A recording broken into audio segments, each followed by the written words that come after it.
दर्शनासाठी निघालेलो देवीच्या, तर आम्ही दर्शन घेतले इकडचे जवळपासचे. आणि तेवढ्यात मला एका मित्राला फोन आला प्रशांत म्हणून, तोला की ये तुला साक्षात अंबाबाईचं दर्शन देतो, ते पण महालक्ष्मीचं.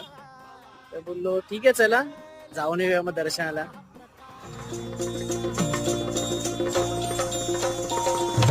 धगधगत्या ज्वालेतून आली तूच जगन्माता, भक्ती दाटून येते आई नाव तुझे घेता.